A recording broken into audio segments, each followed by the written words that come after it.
Welcome to Uncaged. Today we're speaking with Marc Essensa. Marc, it's great to have you on the show. Thanks for having me, Ben. Nice to be here, and appreciate you having me on today. Now, Marc is the president and CEO of the Independent Pharmacy Cooperative, otherwise known as IPC. They are the largest group purchasing organization for independent pharmacies in the U.S. And so we're going to be talking a lot about the state of pharmacies, pharmaceuticals. Marc is right in the middle of that, and it's something that we all think about as we deal with the costs associated with all of those fun things. But Marc, it's great to have you on the show. Before we get into IPC and everything that you're working on at Independent Pharmacy Cooperative, let's start a little bit with you. Tell us a little bit about yourself and your career. Sure. Well, I appreciate that. I've been in the healthcare pharmaceutical industry for 30 years. Came out of college, University of Alberta, up in Canada. My very first job was working for a corporation known as McKesson, which many of your viewers may have seen or heard of. They're the largest drug distribution wholesaler and healthcare company in the world. They're, I think, number six on the Fortune 500. And I spent 25 years there in various roles to my most recent role, where I was president of their secondary wholesale division. And about 5 years ago, I got an opportunity where the IPC CEO was retiring, and I had very good relationships, and that IPC was McKesson's largest customer. And so the opportunity came up for me to take on a role as CEO, and came over here to run the organization, and I've been here since. And we've just been having a great time, growing, and really having a good impact on the community pharmacy industry. Well, I'm fascinated to know more about the IPC in general, and maybe if you can help us understand not only the IPC but the idea of group purchasing organizations in general. Sure. So our company is if you think about it, is got three legs to it. One is what we call a GPO, or a group purchasing organization, just as it sounds. We're a volume aggregator, so we have 2,300 stores, independent pharmacies that take their purchases of whatever they buy in the store, mostly pharmaceuticals from a dollar standpoint, and we go ahead and we aggregate all that volume, and we negotiate that with a wholesaler to service all their pharmaceutical needs. We also do that for greeting cards, for insurance, and anything you'd have in a pharmacy, but by far the bulk of it is on the pharmaceuticals. So we'll go ahead and we'll put together the ability for them to buy, above their weight class, so to speak, so to be able to get aggregate better pricing than they would on their own, just because they're placing it in with a GPO. We're also a cooperative, meaning that we're not for profit, so we're run by a board of directors that are elected out of the membership, and at the end of the year, anything that is a residual profit, if you want to call it that, is dispersed back to the members. The other thing that we do is on the three-legged stool of our company is we're also a secondary wholesaler. So we have a warehouse in Madison, Wisconsin, where we distribute both generic and brand drugs to both our members and non-members. And what that will do is, if there's certain out of stocks or things that are on with their primary wholesaler where they're not able to get the product, they can go ahead and buy that from our warehouse, where they may have a competitive price or they might have a shortage in the marketplace. So that's the second part of the stool. And then the third part of the stool is our digital marketplace. And what we do there is we allow our members to operate similarly to a chain where they have let's say, a clinic inside their store. Well, we have virtual clinics where we have the ability for our stores to scan a QR code and get onto a teledoc service. So if you present yourself at one of our stores 6 o'clock at night, your kid has pink eye, you're able to go ahead, scan the QR code, get on with one of our doctors, and then have the prescription written right there at the pharmacy within minutes. And so that way there's a virtual clinic at all of our stores. There's a few other bells and whistles within the digital health ecosphere, such as delivery medications and remote patient monitoring and a few other things. But essentially, those three stools are how the company runs, between wholesaling, Yeah, digital, and I really GPO. love the model. I've been thinking a lot about other industries lately, and we think sometimes about these. I don't know what we want to call them, megalithic brands. These brands that are everywhere in every part of the world, and you realize that there's a lot of this focus when you want to kind of offer something at scale on the brand. But the reality is that the benefits can come where you have strong local brands, that can kind of tap into something like the cooperative. It seems to me that with technology today, that should be a very successful model. What are some of the kind of challenges that you're seeing that some of your members are facing these days? So within independent pharmacy in general, the biggest issue that we have is with the pharmacy benefit managers or PBMs, as you may have heard that in the news. Declining reimbursements, so being adjudicated the insurance that they when you present your insurance card to your independent pharmacist, they go ahead and adjudicate that claim with your insurance company, and many times they're either at very low margin or even negative margin. And that comes from just PBM reform that we're hoping to have and has been in the news as of lately. So the biggest challenge by far is the reimbursement model that goes back to independent pharmacy. It doesn't cover all the costs necessarily or the ingredients of the pharmaceuticals themselves that they have to buy from the wholesaler. The other thing is as other businesses are struggling within the U.S., severe shortages of both staff on the pharmacy tech side and the Yeah. pharmacist side.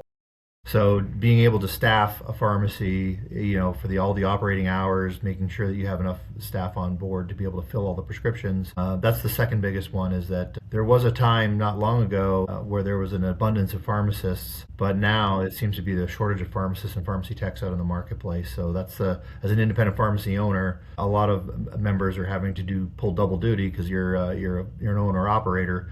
So if your staff pharmacist happens to call out for the second shift, you're the owner, you're having to run the business as well. So that's by far the second biggest challenge. And then the last one is just being able to manage the cash flow. So with all the reimbursements coming through the federal government, plans paying within 30 days, 45 days, 60 days, well, your wholesaler volume deal usually comes in within 17 days where you have to pay your pharmacy bill. So cash flow is a real issue with our industry. So trying to get the government, especially on Medicaid and Medicare, to pay faster, so that way the pharmacy is not floating hundreds of thousands of dollars in claims while they wait to get paid. Yet the pharmaceuticals manufacturers and wholesalers are expecting to get paid is a real difficult thing, especially for a single store operator. Yeah, that cash flow thing is really a challenge. You see it in almost every area of business, but certainly I can see how a local pharmacy could face a lot of challenges. When you think of just kind of like the broader customer base, though, who are the people, when they're making a decision to work with a pharmacy or go to a pharmacy? What is that decision process that leads them to go to a local community pharmacy? So that's a great question. So what we've been finding is that a lot of times when you go to one of the major chains, and not to disparage any of the competitive partners, but you don't get the customer service that you do in an independent pharmacy. You tend to have an independent pharmacist know your name, know all the prescriptions, know your family members. There may be several generations of your family that have gone to that same pharmacy. So it tends to be more of a customer service and a knowledge and a personal relationship that you have with your pharmacist, which you just don't get in the chain environment. The other thing is independent pharmacies, more often than not, on aggregate, tend to be in more rural areas. So they tend to be in smaller towns, smaller communities. You don't have a whole lot of inner city nor big metro independent pharmacies. Those tend to be dominated by the chains. So when somebody's making a decision, it's a matter of, okay, well, I know Harry, the owner of this store, and he knows my family and he knows my medications. And that's why I want to be there, is because he's taking care of me as kind of the first contact in the healthcare continuum. Before your family doctor, your pharmacist is the one that you see the most. You may see your doctor 2-3 times a year, but you'll probably see your pharmacist 12 times a year as you fill your prescriptions every month. Yeah, I mean, my family is based in rural Vermont, and I would say that one of the challenges that a state like Vermont has is that it has a declining population, very small population to start out with, and so every small town keeps losing things like pharmacies or even other things like police forces and fire departments as they try to consolidate. And it's really a challenge because these are pillars of the community. I mean, it must be something. I know that one of your key tenets, I guess your mission, is to support those independent pharmacies. How does that shape the way you approach problem solving? So knowing that effectively we have 2,300 members or 2,300 owners Yeah. of the cooperative, what we try to do is we try to create products and services that will drive either greater patient adherence, greater patient margin, or greater patient access into our pharmacy. So anytime we're trying to come up with a new program like our teledoc service, It's a matter of, okay, will this allow an independent pharmacist to either expand margin, practice at the top of their license, or become more effective in their healthcare providing to their member or to their patients. So the biggest thing that we try to do is that we try to make sure that we're 2,300 individual stores, not one 2,300 monolithic entity where one size fits all. So we try to do a lot of a la carte, try to make things very simple and easy to do, because these are all folks that are managing their businesses on a day-to-day basis, and to have them install a new program or come up with a new service that they want to provide to their patients is very difficult when you're in the throes of the whirlwind of doing your day-to-day business. So we're trying to tailor everything that it's easy to implement, easy to do, and not one size fits all, so that way they can eventually pass that down to their patients. Marc, I wanted to jump back quickly because you were talking a little bit about the role that pharmacy benefit managers are playing with some of these local pharmacies. And I guess, just for our broader audience, it would be great to understand or just get a clearer sense of what that pharmacy benefit manager is and how that really does impact the local pharmacy.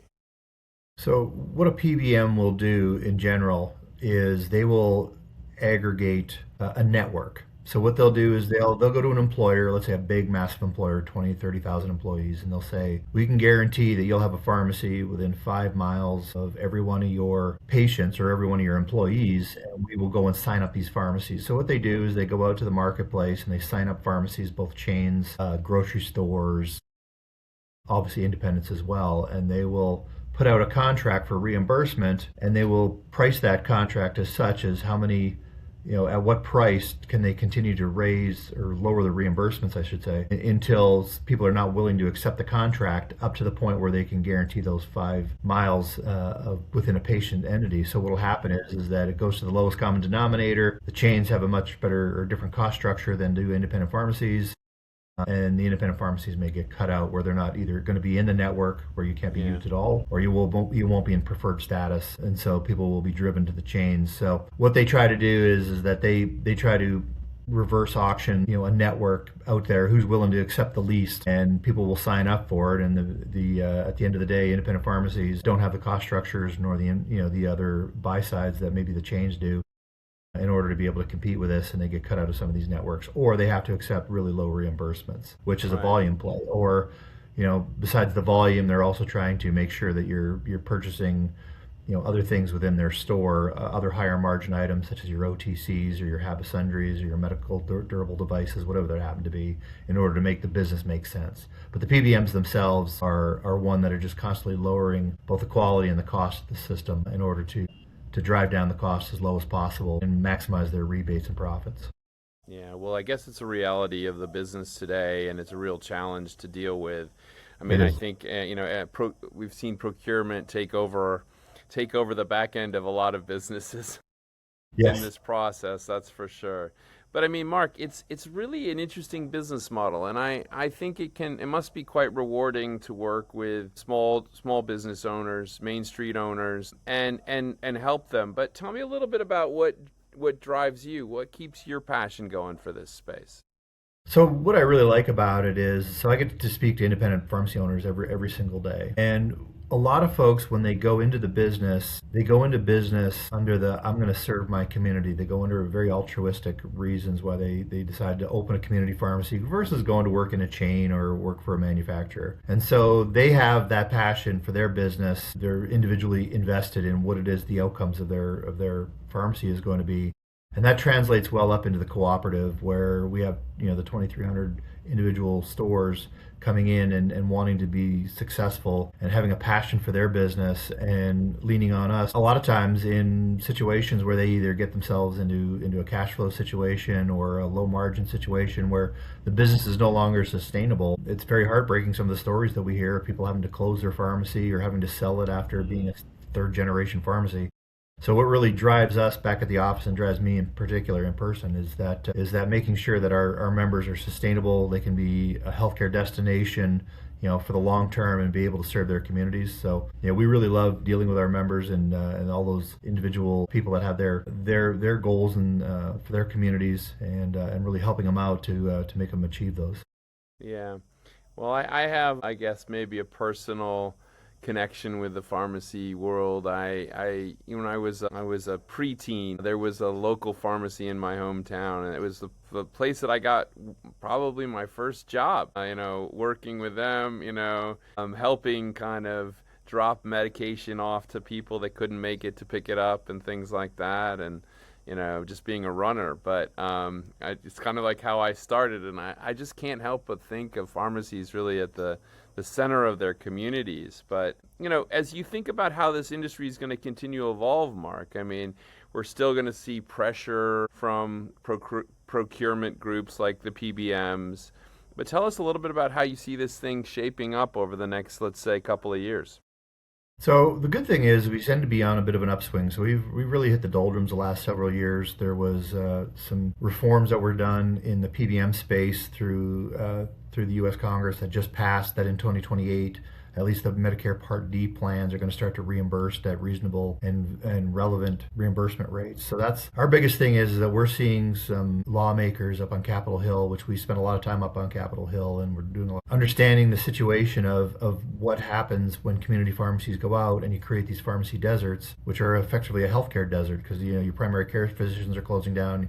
Your pharmacist is closing down. There's nowhere to access the healthcare continuum. So lawmakers are now starting to, with their own pocket, money that they have going into Medicaid and Medicare, starting to look at what the PBMs are doing and starting to put legislation in place to rein these things in with PBM reform.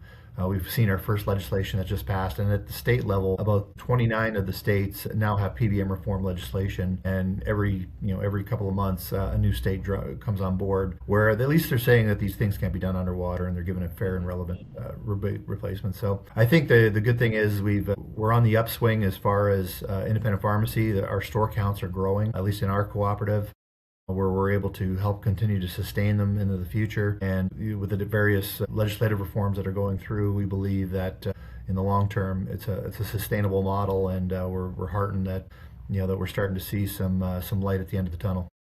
Awesome. Well, Marc, if someone wanted to learn more about what you're doing as an organization and the latest in the space, where's the best place to find you? So the best place to find us is on our website, ipcrx.com. We also publish a weekly newsletter called The Dose. If you get onto that mailing list, it tells you everything that's going on at the cooperative, what new products and services are going out, called The Dose. And it comes out weekly. And certainly you can follow me on LinkedIn. I have a lot of content that goes on LinkedIn on several times a week that kind of talks about independent pharmacy. So if you look me up on LinkedIn through my name, Marc Essensa, and follow me, you'll be able to see some of the things that we're working on and keep abreast of the industry.